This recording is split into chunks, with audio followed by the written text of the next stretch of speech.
ക്യാമ്പസിൽ രാഷ്ട്രീയം നിരോധിക്കണം എന്നുള്ള അഭിപ്രായക്കാരനേ അല്ല ഞാൻ. ക്യാമ്പസിൽ രാഷ്ട്രീയം നിരോധിക്കരുത് എന്ന് പറയുന്ന ഒരാളാണ് ഞാൻ. കാരണം ക്യാമ്പസിൽ രാഷ്ട്രീയ പ്രവർത്തനം നിരോധിച്ചു കഴിഞ്ഞാൽ അതൊരു വലിയ ഏകാധിപത്യ പ്രവണതയിലേക്ക് കാര്യങ്ങൾ മാറും എന്നതാണ് എൻ്റെ ഉറച്ച വിശ്വാസം.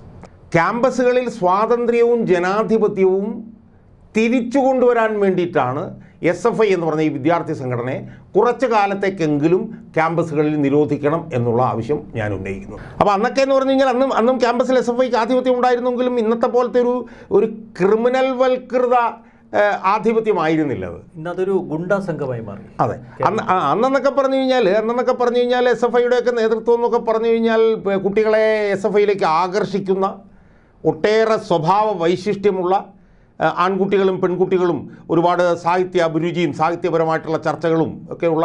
നമസ്കാരം, മലയാളി വാർത്ത ഇൻസൈഡിലേക്ക് സ്വാഗതം ശ്രീ KM ഷാജഹാൻ.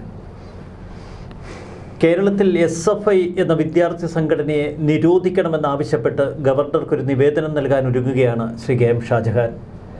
SFI CPMൻ്റെ പോഷക സംഘടനയാണ്, ഉത്തരവാദിത്തപ്പെട്ട ഒരു വിദ്യാർത്ഥി രാഷ്ട്രീയ പ്രസ്ഥാനമാണ്. ഈ SFIയെ അത്തരത്തിൽ ഒരെളുപ്പം നിരോധിക്കാൻ കഴിയുമോ? അതിനുള്ള തടസ്സങ്ങൾ എന്തൊക്കെയാണ്? SFI യഥാർത്ഥത്തിൽ നിരോധിക്കപ്പെടേണ്ടതുണ്ടോ? എന്താണ് അങ്ങയുടെ ഒരു അഭിപ്രായം ഈ വിഷയത്തിൽ? സുമനെ, അതിൽ തുടക്കത്തിൽ ഇങ്ങനൊരു കാര്യം കേൾക്കുമ്പം അതിലൊരു ഞെട്ടൽ ഉളവാകുക സ്വാഭാവികമാണ്. എനിക്ക് ആദ്യമായി പറയാനുള്ളൊരു പ്രധാനപ്പെട്ട കാര്യം എന്ന് പറയുന്നത്, ക്യാമ്പസിൽ രാഷ്ട്രീയം നിരോധിക്കണം എന്നുള്ള അഭിപ്രായക്കാരനേ അല്ല ഞാൻ. ക്യാമ്പസിൽ രാഷ്ട്രീയം നിരോധിക്കരുത് എന്ന് പറയുന്ന ഒരാളാണ് ഞാൻ. കാരണം ക്യാമ്പസിൽ രാഷ്ട്രീയ പ്രവർത്തനം നിരോധിച്ചു കഴിഞ്ഞാൽ അതൊരു വലിയ ഏകാധിപത്യ പ്രവണതയിലേക്ക് കാര്യങ്ങൾ മാറും എന്നതാണ് എൻ്റെ ഉറച്ച വിശ്വാസം. പ്രത്യേകിച്ചും കേരളത്തിലെ ക്യാമ്പസുകളിൽ, കേരളത്തിലെ ഈ പറഞ്ഞ പോലെ ഉന്നത വിദ്യാഭ്യാസ രംഗത്തേക്ക് വലിയ തോതിലുള്ള സ്വാശ്രയ സ്വകാര്യ താല്പര്യങ്ങളുടെ കടന്നുവരവ് ക്യാമ്പസിലെ ജനാധിപത്യ പ്രവർത്തനങ്ങളെ ഒക്കെ തന്നെ വലിയ തോതിൽ ദോഷകരമായി ബാധിച്ചിട്ടുണ്ട് എന്നുള്ള കാര്യത്തിൽ യാതൊരു തർക്കവുമില്ല. അപ്പോൾ സ്വാഭാവികമായും വിദ്യാഭ്യാസ രംഗത്തേക്ക് കൂടുതൽ സ്വകാര്യ താല്പര്യങ്ങൾ കടന്നു വരുന്ന സാഹചര്യത്തിൽ ക്യാമ്പസിലെ ജനാധിപത്യവും ക്യാമ്പസിലെ സ്വാതന്ത്ര്യവും ഒക്കെ നിലനിർത്തണമെങ്കിൽ അവിടെ വിദ്യാർത്ഥി സംഘടനാ പ്രവർത്തനം അനിവാര്യമാണ് എന്ന് വിശ്വസിക്കുന്ന ഒരു പൊതുപ്രവർത്തകനാണ് ഞാൻ.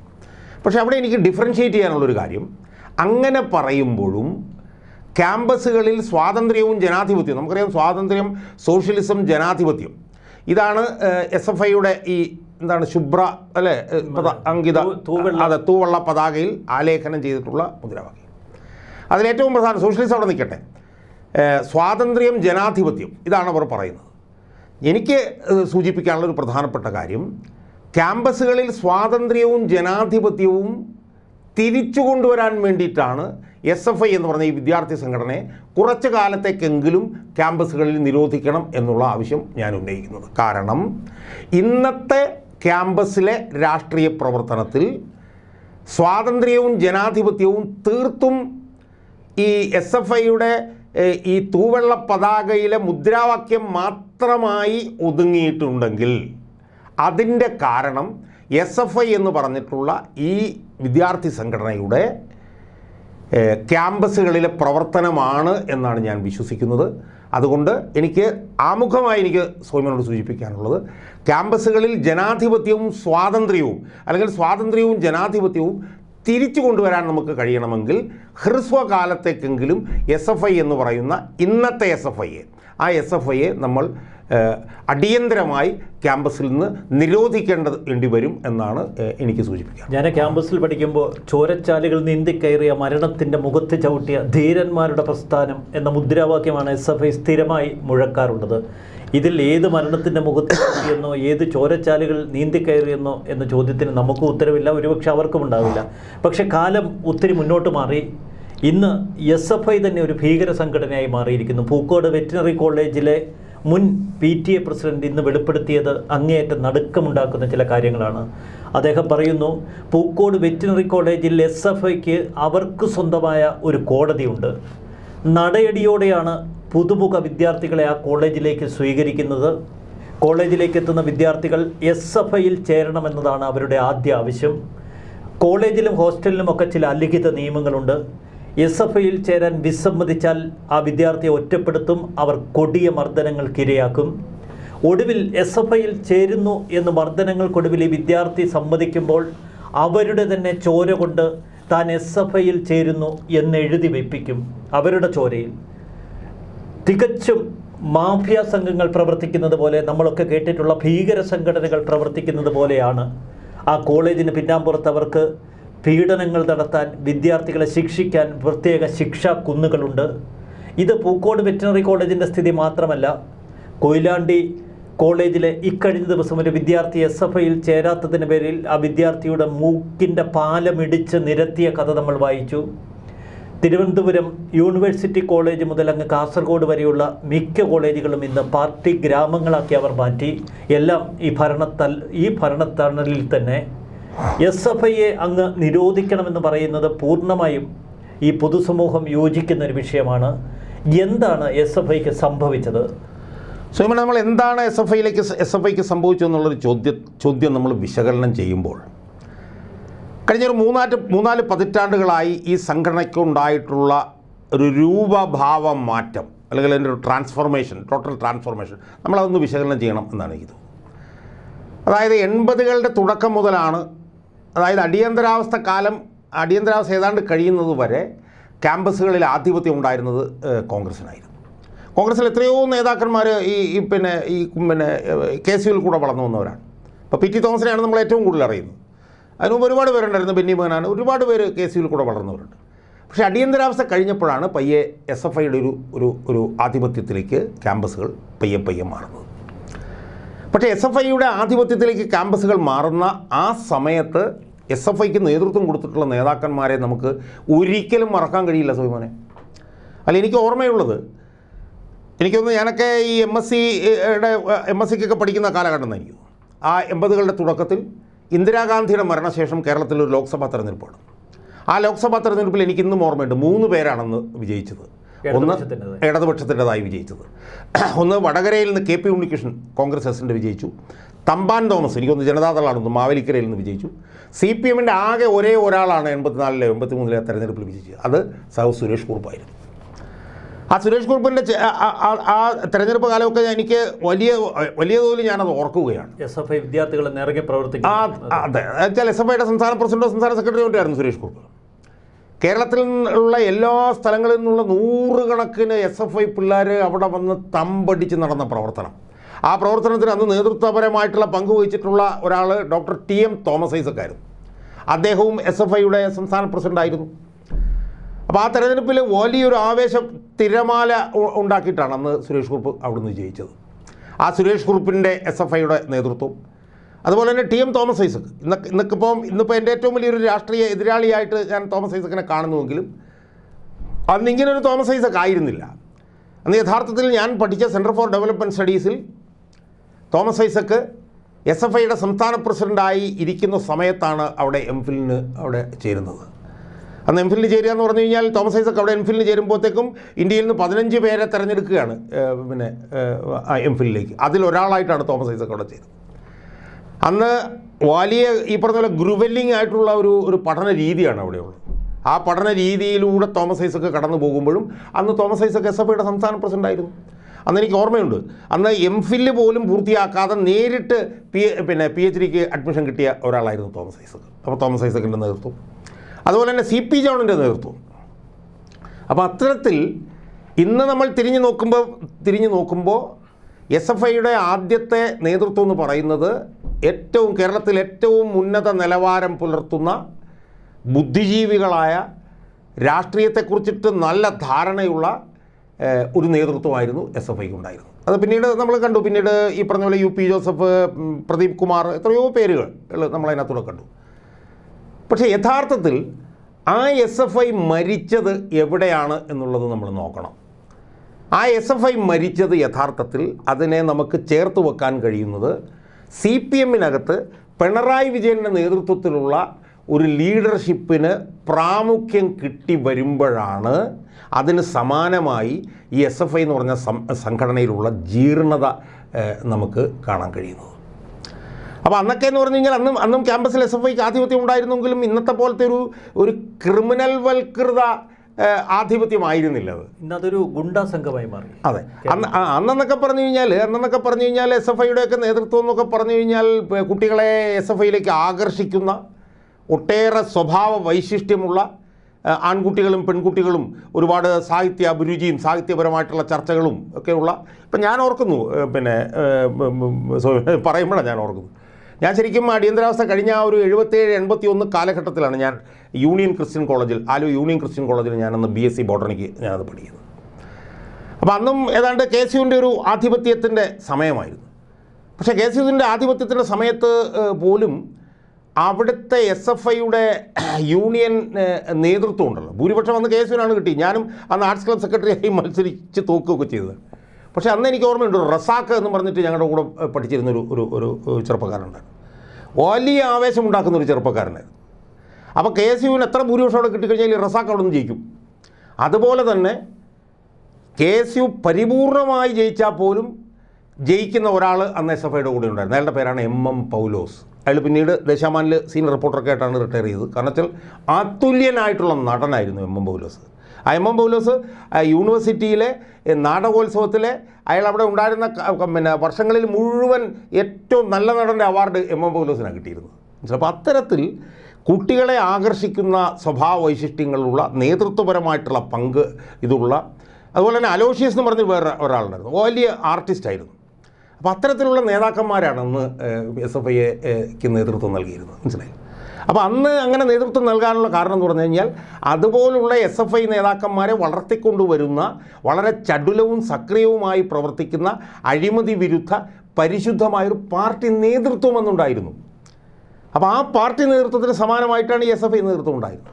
യഥാർത്ഥത്തിൽ SFI ഈ പറഞ്ഞ സോയ്മോൻ നേരത്തെ വിശദീകരിച്ചൊരു ക്രിമിനൽ വൽകൃത സംഘടനയിലേക്ക് മാറിയത് പിണറായി വിജയൻ്റെ സമാനമായ ഒരു സംസ്ഥാന നേതൃത്വം പിന്നെ വന്നതിൻ്റെ ഭാഗമായിട്ടാണ് എന്ന് നമുക്ക് കാണാൻ കഴിയും. ഇവിടെ ഒരു അടിമ സംസ്കാരം, അടിമയുടെ ഒരു മനസ്സിനെ വാർത്തെടുക്കുന്ന ഒരു പരിശീലന കളരിയുണ്ടല്ലോ. ഭീകര പ്രവർത്തനങ്ങളിലൂടെ അവരെ ഭയപ്പെടുത്തുക, പിന്നീട് അവരെ ഒരുതരം തടവറയ്ക്കുള്ളിൽ അടയ്ക്കുക, അതിനുശേഷം SFI അവരെ ആകർഷിക്കുക, SFIയുടെ അടിമകളാക്കി മാറ്റി അവരെ അത്തരമൊരു മാനസികാവസ്ഥയിലേക്ക് ആക്കിയെടുക്കുക. ഇതാണ് ഇപ്പോൾ മിക്ക ക്യാമ്പസുകളിലും നടക്കുന്ന ഒരു ഫോർമുല, ഒരു ഏകാധിപത്യത്തിൻ്റെ ഒരു ശൈലി തന്നെ. മുൻപൊരിക്കൽ ഒരു പക്ഷേ മുസോളിനി കാട്ടിയ, അതിലപ്പുറം ഹിറ്റ്ലറിൻ്റെ ഗ്യാസ് ചേംബർ പോലെ ശത്രുക്കളെ തീർത്ത് കളയുക, നിശേഷം നശിപ്പിക്കുക, കൂടെ നിൽക്കുന്നവരെ കൂടെ നിർത്താനായി ഭയപ്പെടുത്തി അവർക്കൊപ്പം നിർത്തുക. ഇത്തരം തന്ത്രങ്ങളായിരിക്കും ഇപ്പോൾ ആവിഷ്കരിക്കുന്നത്. അല്ല സോമന, വളരെ കൃത്യമാണല്ലോ. ഇപ്പം നമ്മൾ നോക്കൂ, ഇപ്പം നമുക്ക് കേരളത്തിൽ SFIയുടെ നേതൃത്വത്തിലേക്ക് ഒരിക്കലും ചിന്തിക്കാൻ കഴിയാത്ത ഒരു ചെറുപ്പക്കാരൻ അതിൻ്റെ നേതൃത്വത്തിലേക്ക് കടന്നു വരുന്നു. അയാളുടെ പേരാണ് PM മാർഷോ. ഈ PM മാർഷോയുടെ ഈ പറഞ്ഞ പോലെ ഒരു സ്വഭാവം എന്താണെന്നുള്ളത് നമ്മൾ കഴിഞ്ഞ ദിവസം നമ്മൾ ചർച്ച ചെയ്തതാണ്. ആ ഒരു പിന്നോക്ക സ്ത്രീയെ അയാൾ ചീത്ത വിളിച്ചതുമായി ബന്ധം കേരളത്തിൻ്റെ ചരിത്രത്തിൽ ഒരിക്കലും SFIയുടെ നേതൃത്വം എന്നുള്ള നിലയിലല്ല, വേറെ ഒരു വിദ്യാർത്ഥി സംഘടനയുടെയും നേതൃത്വത്തിലേക്ക് ഒരിക്കലും ഒരു കാരണവശാലും വരുമെന്ന് നമുക്ക് ഒരിക്കലും ചിന്തിക്കാൻ പറ്റാത്ത ആൻറ്റിസിഡൻസും ക്രെഡൻഷ്യൽസും ഉള്ള ഒരാളാണ് PM മാർഷോ. ആലോചിച്ച് നോക്കും, 42 കേസുകളിൽ പ്രതി. ആ 42 കേസുകളിൽ വധശ്രമ കേസിൽ പ്രതി. വധശ്രമം എന്ന് പറഞ്ഞാൽ എങ്ങനെയാണ്? എതിരാളിയെ ഇരുമ്പ് വടി കൊണ്ട് തലക്കടിച്ചു എന്ന് FIR എഴുതി വെച്ചിരിക്കുകയാണ്. അത് തന്നെ 2019 പിണറായി വിജയൻ ഭരിക്കുമ്പോഴത്തേക്കാണ് FIR രജിസ്റ്റർ ചെയ്തിട്ടുള്ളത്. അപ്പോൾ അങ്ങനെയുള്ള ഒരാൾ ഇതിൻ്റെ നേതൃത്വത്തിലേക്ക് വരുന്നു. സ്വാഭാവികമായും ആ നേതൃത്വം താഴോട്ട് കൊടുക്കുന്ന ഒരു സന്ദേശം എന്താണ് എന്നുള്ളതാണ് സോയ്മോൻ നേരത്തെ വിശദീകരിച്ചത്. കാരണം മുകളിലിരിക്കുന്നവൻ ഇത്തരം കേസിലെ പ്രതി, അവൻ്റെ ആൻറ്റിസിഡൻസ് എന്ന് പറഞ്ഞാൽ ക്രിമിനൽ ആൻറ്റിസിഡൻസ് ആണ്. അപ്പോൾ ക്രിമിനലായിട്ടുള്ള ഒരുത്തൻ SFI സംസ്ഥാന സെക്രട്ടറി ആയിരിക്കുമ്പോൾ താഴെത്തട്ടിലെ SFI പിള്ളേർക്ക് വേറെ എന്ത് നോക്കാനുള്ളത്? യഥാർത്ഥത്തിൽ അതിഭയാനകമല്ലേ സത്യം പറഞ്ഞാൽ ക്യാമ്പസുകളിലെ അവസ്ഥ? ഇപ്പോൾ പറഞ്ഞോളൂ. പൂക്കോട് വെറ്ററിനറി കോളേജിൽ സിദ്ധാർത്ഥിനെ കൊലപ്പെടുത്തുകയാണ് ചെയ്തതെങ്കിൽ ഇപ്പോൾ തിരുവനന്തപുരം കേരള യൂണിവേഴ്സിറ്റിയിൽ സംഭവിക്കുന്ന കാര്യം അങ്ങേയറ്റം നടുക്കമുണ്ടാക്കുന്നതാണ്. ഇവിടെ മതേതരത്വത്തെ അവർ കശാപ്പ് ചെയ്യുന്നു.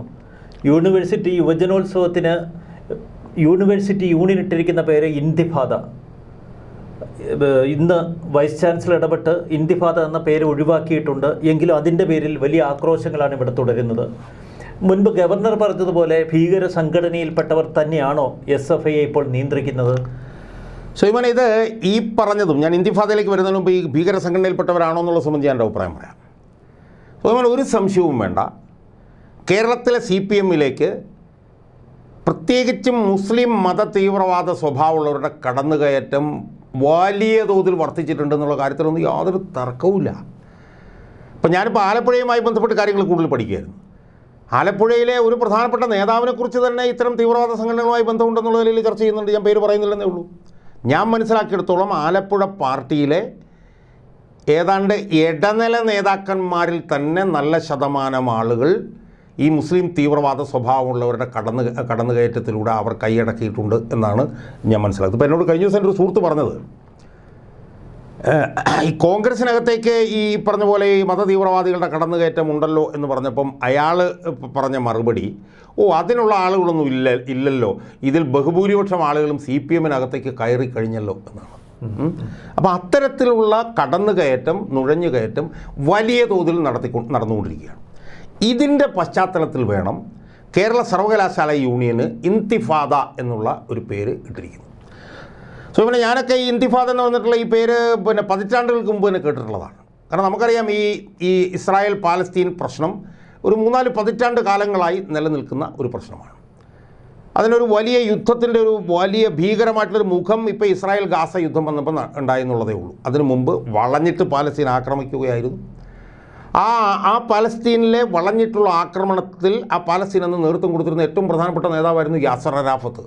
ഏറ്റവും പ്രധാനപ്പെട്ട, ലോകത്ത് ഏറ്റവും കൂടുതൽ ബഹുമാനം കിട്ടിയിരുന്ന ഒരു നേതാവായിരുന്നു യാസർ അറാഫത്ത്. അപ്പോൾ യാസർ അറാഫത്തിൻ്റെ നേതൃത്വത്തിൽ അന്ന് പാലസ്തീനികൾ ഇസ്രായേലിൻ്റെ കടന്നാക്രമണത്തിനെതിരെ നടത്തിയിട്ടുള്ളൊരു ചെറുത്തുനിൽപ്പ്, ഒരു എവേക്കനിങ്, ഒരു ഉയർത്തെഴുന്നേൽപ്പ്, അതിൻ്റെ പേരാണ് ഇന്തിഫാദ. എന്നാൽ ഇന്നത്തെ അവസ്ഥ എന്താ? അന്നത്തെ അവസ്ഥയാണോ? ഇന്ന് യഥാർത്ഥത്തിൽ അനവസരത്തിൽ ഈ മുദ്രാവാക്യം കൊണ്ടുവരുമ്പോൾ അത് കൊണ്ടുവരുന്നത് എന്തിനാണ്? ഇപ്പം ഞാനത് വായിച്ചെങ്കിൽ പാലസ്തീനിലെ കുട്ടികൾക്കെതിരായിട്ടുള്ള ആക്രമണങ്ങളെ ചെറുക്കുന്നതിൻ്റെ ഭാഗമായിട്ടാണ് ഇവിടെ ഇത് എന്തൊരു അസംബന്ധം ആലോചിച്ചു. പാലസ്തീനിലെ കുട്ടികളെ ആക്രമിക്കുന്നതിനെതിരായി കേരള സർവകലാശാല യുവജനോത്സവത്തിന് ഇന്തിഫാദ എന്ന് പേര് കൊടുക്കുകയാണ്.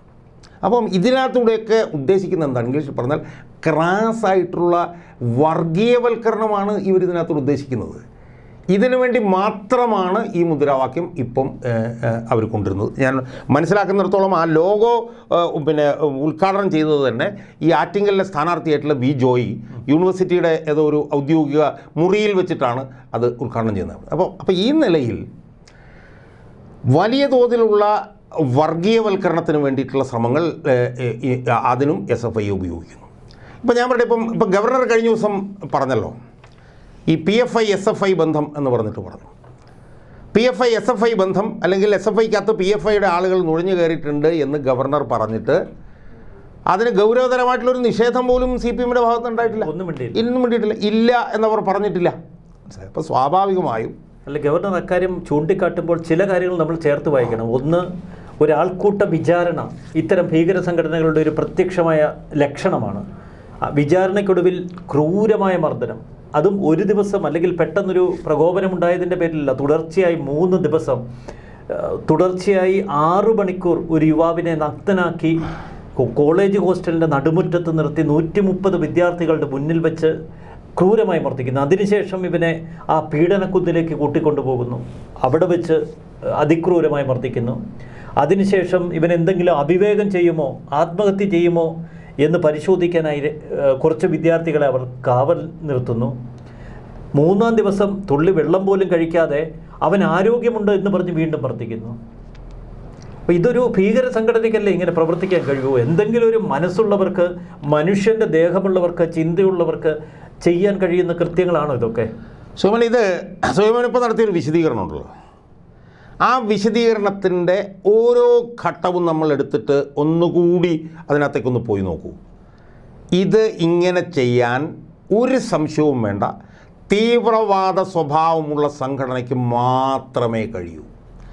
ഇത് സോയ്മോൻ ഓരോ ഘട്ടത്തിൽ പറയുമ്പോഴും നമ്മുടെ ഓർമ്മയിൽ വരുന്നത്, യോജിച്ചാലും ഇല്ലെങ്കിലും താലിബാൻ എന്ന് പറഞ്ഞിട്ടുള്ള ഒരു തീവ്രവാദ സംഘടനയുടെ ഒരു ഒരു ഒരു ഒരു ഒരു ക്യാരക്ടറാണ് ഇതിനകത്ത് നമ്മൾ കാണാൻ കഴിയുന്നത്. അപ്പോൾ സ്വാഭാവികമായും ഒരു വിദ്യാർത്ഥി സംഘടന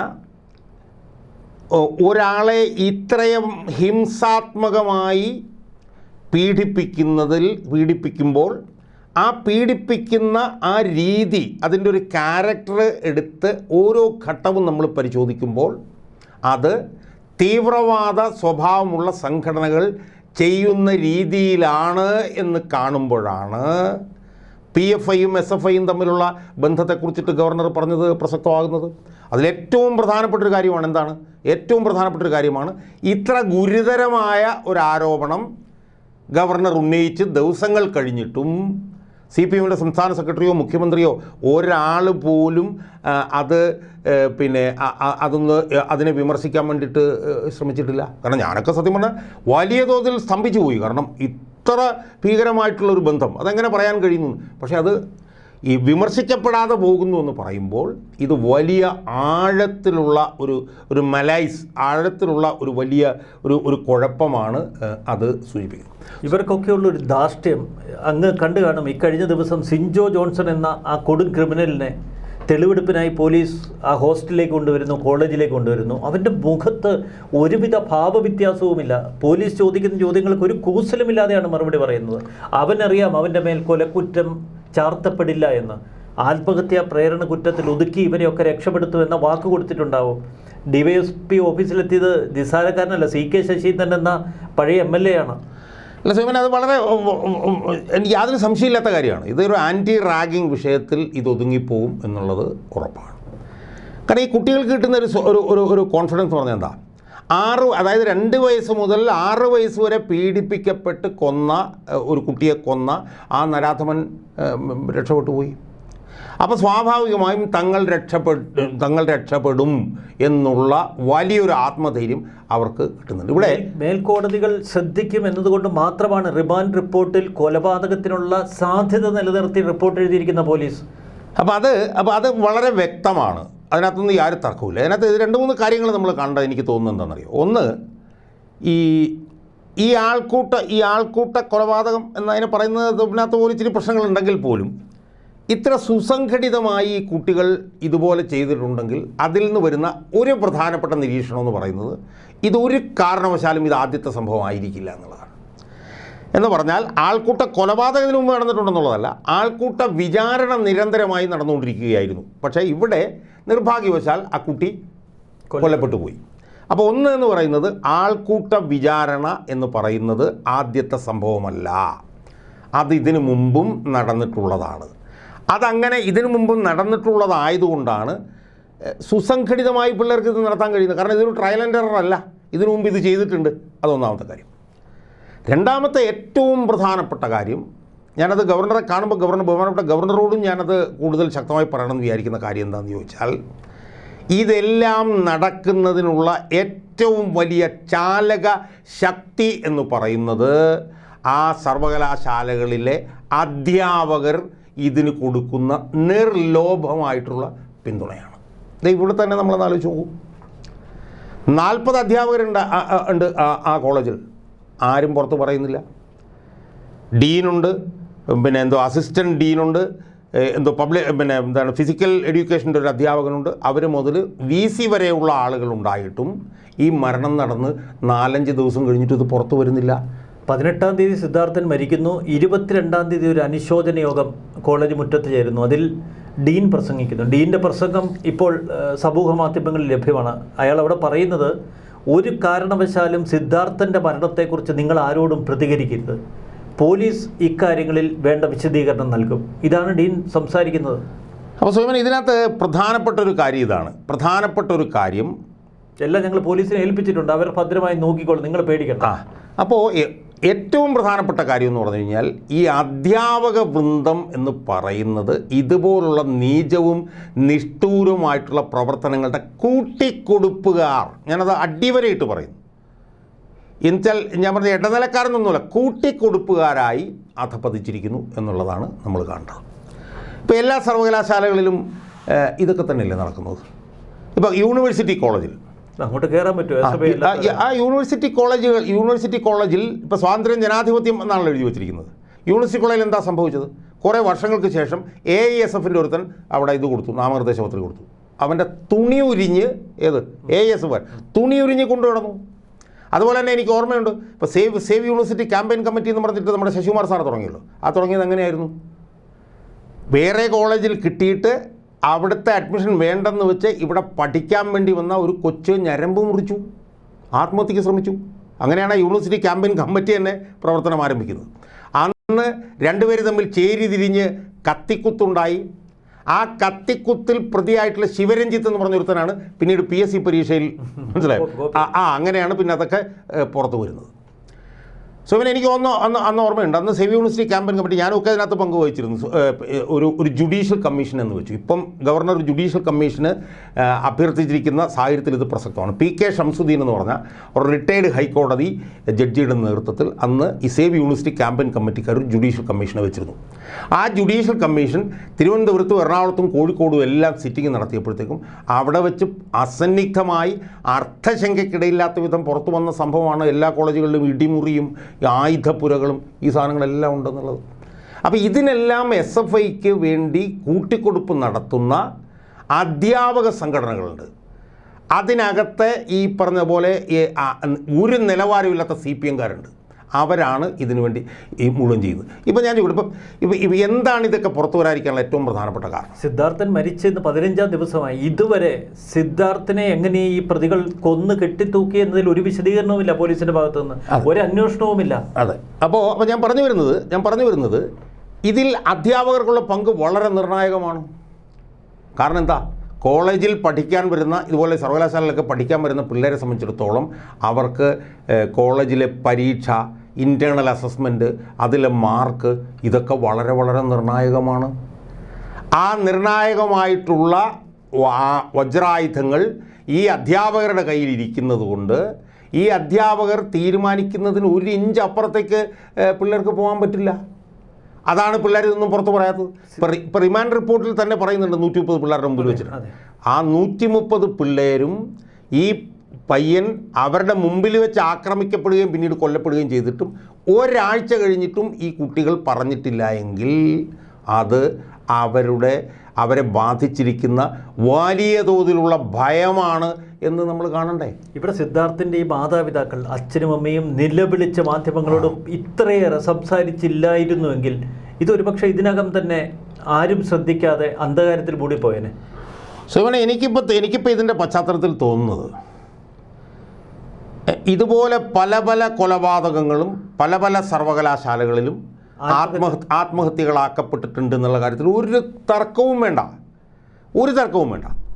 സോമനെ, ഞാൻ ചോദിക്കുന്നത്, ഇപ്പോൾ CPM അവർക്ക് വേണ്ട ആളുകളെ സർവകലാശാലകളുടെ വൈസ് ചാൻസലർമാരായി കൊണ്ടുവരുന്നു എന്ന് പറയുന്നത് എന്തിനാണ് യഥാർത്ഥത്തിൽ? അവിടെ അപ്പോയിൻമെൻറ്റുകൾ നടത്താൻ മാത്രമോ അല്ലെങ്കിൽ അവിടുത്തെ പർച്ചേസിൽ ഇഷ്ടമുള്ളവർക്ക് നടത്താൻ വേണ്ടി മാത്രമല്ല.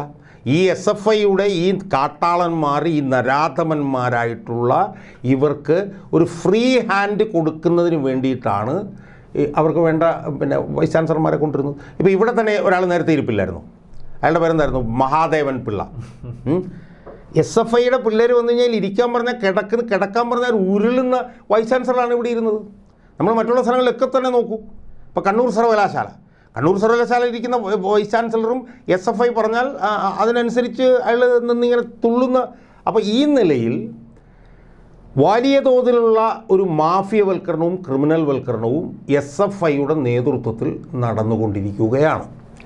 ഈ നടന്നുകൊണ്ടിരിക്കുന്ന ഈ ശ്രമങ്ങളെ അതിശക്തമായിട്ടുള്ള നടപടിയിൽ കൂടി ഇപ്പോൾ ചെറുക്കാൻ വേണ്ടി മുന്നിട്ടിറങ്ങിയിരിക്കുന്നത് ഒരേ ഒരാളാണ്. അത് കേരളത്തിൻ്റെ ഗവർണർ ആരിഫ് മുഹമ്മദ് ഖാനാണ്. അതിൽ യാതൊരു തർക്കവും നമുക്ക് പറയാൻ പറ്റില്ല. ബ്ലഡി ക്രിമിനൽസ് എന്ന് ഗവർണർ അഭിസംബോധന ചെയ്ത് SFIക്കെതിരെ ഇറങ്ങിയതിന് തൊട്ടു പിന്നാലെയാണ് ഇത്തരം ദുരന്തങ്ങളൊക്കെ നമ്മൾ നേർക്ക് നേർ കാണുന്നത്. അതെ, സോ അതാണ് ഏറ്റവും പ്രധാനം. അതായത് ഗവർണർ SFI പിള്ളേരെ ബ്ലഡി ക്രിമിനൽസ് എന്ന് വിളിച്ചപ്പോൾ എന്തൊരു പ്രതിഷേധമായിരുന്നു അതിനെതിരെ, എന്തൊരു ഹ്യൂമൻ ക്രൈ ആയിരുന്നു അതിനെതിരെ. ഗവർണറെ ആക്രമിച്ചിട്ട് പോലും തങ്ങൾക്കെതിരെ തിരിഞ്ഞില്ല എന്ന ആത്മവിശ്വാസം ഈ SFIയിൽ ഉണ്ടായി. അതാണിപ്പോൾ ഏറ്റവും ഒടുവിൽ കൊലപാതകത്തിൽ കലാശിച്ചതും. അല്ല, ഞാൻ പറഞ്ഞു വെച്ചാൽ നമ്മളെ കോഴിക്കോട് സർവകലാശാലയിൽ കണ്ടല്ലോ, അയാളെ തെമ്മാടി ചെറ്റ എന്നൊക്കെ വിളിച്ചിട്ട് പോലും പിന്നെ ഒന്നും ഉണ്ടായില്ല. പക്ഷേ ആരിഫ് മുഹമ്മദ് ഖാൻ SFIയുടെ ഇവന്മാരെ ക്രിമിനൽസ് എന്ന് വിളിച്ചത് എത്ര അന്വർത്ഥമായിരുന്നു എന്ന് ഇപ്പോഴേ അർത്ഥശങ്കയ്ക്കിടയില്ലാത്ത വിധം തെളിഞ്ഞിരിക്കുകയാണ്. അപ്പോൾ ആ സാഹചര്യത്തിൽ ആ സർവകലാശാലയുടെ വൈസ് ചാൻസലറെ സസ്പെൻഡ് ചെയ്ത നടപടി കേരളത്തിലെ ക്യാമ്പസുകളെ ഈ മാഫിയകളിൽ നിന്നും ക്രിമിനലുകളിൽ നിന്നും രക്ഷപ്പെടുത്താനുള്ള ഏറ്റവും പ്രധാനപ്പെട്ട ഒരു നീക്കമായി പൊതുമണ്ഡലവും രക്ഷിതാക്കളും പൊതുവിൽ ജനങ്ങളും കാണുന്നു എന്നുള്ള കാര്യത്തിൽ ഒരു തർക്കവുമില്ല. ഇനി ഗവർണർ ഇപ്പം ആവശ്യപ്പെട്ടിരിക്കുന്നതാണ് ഇതിനെക്കുറിച്ച് അന്വേഷിക്കാൻ ഒരു അതെ ശരിക്കും ജുഡീഷ്യലല്ല, ഒരു ജുഡീഷ്യൽ ഓഫീസറെ ഇത് അന്വേഷിക്കാൻ കിട്ടണം എന്നാണ് പറഞ്ഞിട്ടുള്ളത്.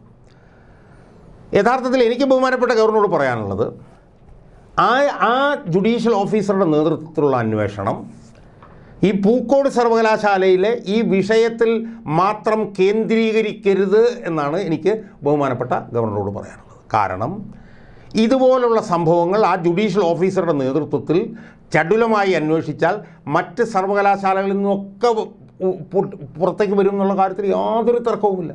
അവിടുത്തെ കുട്ടികൾക്കും അവിടുത്തെ നല്ലവരായിട്ടുള്ള അധ്യാപകർക്കും ഒക്കെ വലിയ തോതിലുള്ള പിന്തുണ ഈ ജുഡീഷ്യൽ അന്വേഷണ കമ്മീഷനും ഈ ചാൻസലറുടെ നേതൃത്വത്തിൽ കൊടുക്കാൻ കഴിഞ്ഞാൽ ഇതുപോലുള്ള ഒരുപാട് കാര്യങ്ങൾ പുറത്തു വരും. അതിൽ ഞാൻ നേരത്തെ സൂചിപ്പിച്ച സേവ് യൂണിവേഴ്സിറ്റി ക്യാമ്പയിൻ കമ്മിറ്റിയുടെ ഒരു ജുഡീഷ്യൽ അന്വേഷണ കമ്മീഷൻ്റെ റിപ്പോർട്ടുണ്ട്, PK ഷംസുദ്ദീൻ. ആ PK ഷംസുദ്ദീൻ്റെ നേതൃത്വത്തിലുള്ള അന്വേഷണത്തിൻ്റെ റിപ്പോർട്ടും ഈ ഗവർണർ വെക്കാൻ പോകുന്ന ജുഡീഷ്യൽ ഈ അന്വേഷണത്തിന് വലിയ തോതിലുള്ള ഉപയോഗമായി മാറും. അത് ശശികുമാർ സാറിൻ്റെ അടുത്ത് ചോദിച്ചാൽ എൻ്റെ റിപ്പോർട്ട് കിട്ടും. അത് വെച്ചുകൊണ്ട് SFIയുടെ നേതൃത്വത്തിൽ കേരളത്തിലെ ക്യാമ്പസുകളിൽ ഒട്ടാകെ നടക്കുന്ന ഇത്തരത്തിലുള്ള ഹിംസാത്മകമായിട്ടുള്ള ക്രിമിനൽ വൽകൃതമായിട്ടുള്ള പ്രവർത്തനത്തിന് എതിരായിട്ടുള്ള വലിയൊരു വജ്രായുധമായി അതിനെ മാറ്റാൻ കഴിയും. അതിൻ്റെ തുടക്കം എന്നുള്ള നിലയിൽ കുറച്ചു കാലത്തേക്കെങ്കിലും SFI എന്ന് പറയുന്ന ഈ സമ്പൂർണ്ണമായി ക്രിമിനൽ വൽക്കരിക്കപ്പെട്ട ഈ വിദ്യാർത്ഥി സംഘടനയുടെ പ്രവർത്തനം ക്യാമ്പസുകളിൽ നിരോധിക്കപ്പെടേണ്ടത് തന്നെയാണ് എന്നുള്ളതാണ് എൻ്റെ ശക്തമായിട്ടുള്ള ആവശ്യം. അതിന് സമാനമായി എനിക്ക് റീട്രേറ്റ് ചെയ്യാനുള്ള കാര്യം, അതിൻ്റെ അർത്ഥം ക്യാമ്പസുകളിൽ രാഷ്ട്രീയം നിരോധിക്കുക എന്നുള്ളതല്ല. രാഷ്ട്രീയം നിലനിൽക്കുക തന്നെ വേണം, രാഷ്ട്രീയ പ്രവർത്തനവും സംഘടനാ പ്രവർത്തനവും നിലനിൽക്കണം. പക്ഷേ SFIയുടെ ഈ പറഞ്ഞതുപോലെ ഈ ക്രിമിനൽ വൽകൃത പ്രവർത്തനത്തിന് ഒരു അവസാനം കണ്ടേ മതിയാവൂ. അതിന് കുറഞ്ഞ കാലത്തേക്കെങ്കിലും ഹ്രസ്വകാല ഭാവിയിലെങ്കിലും ഈ വിദ്യാർത്ഥി സംഘടനയെ ക്യാമ്പസിൽ നിന്ന് നിരോധിക്കുകയല്ലാതെ വേറൊരു വഴിയുമുണ്ട് എന്ന് ഞാൻ വിശ്വസിക്കുന്നില്ല. വളരെ നന്ദി ശ്രീ KM ഷാജഹാൻ. നന്ദി, നമസ്കാരം.